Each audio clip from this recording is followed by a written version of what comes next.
11 kilometre বেড়িবাঁধের রাস্তা জুড়ে চলছে দখলের উৎসব।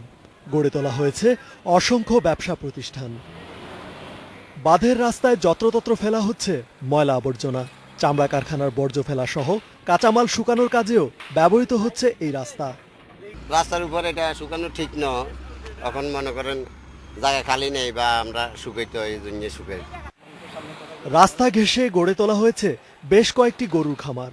কোনোটিতে রয়েছে কোটি টাকারও বেশি মূল্যের গবাদি পশু। চাকের ডেইরি ফার্ম, কবুতর, হাঁস, ছাগল সহ সবই আছে খামারে। তবে ঘরের ভেতরে প্রবেশ করলেই দেখা মিলবে 350 গরুর বিশাল খামার। মালিকের দাবি, এই সবই তিনি করেছেন পানি উন্নয়ন বোর্ডের অনুমতি নিয়ে।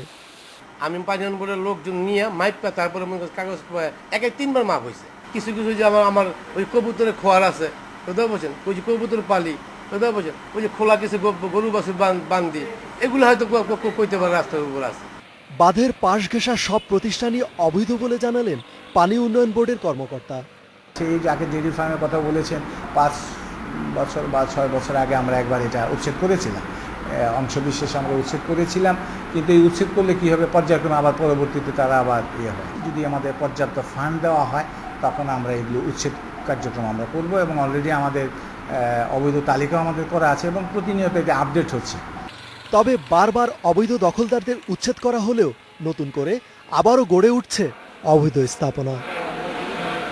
রেজওয়ানুল হক, ইন্ডিপেন্ডেন্ট নিউজ, ঢাকা।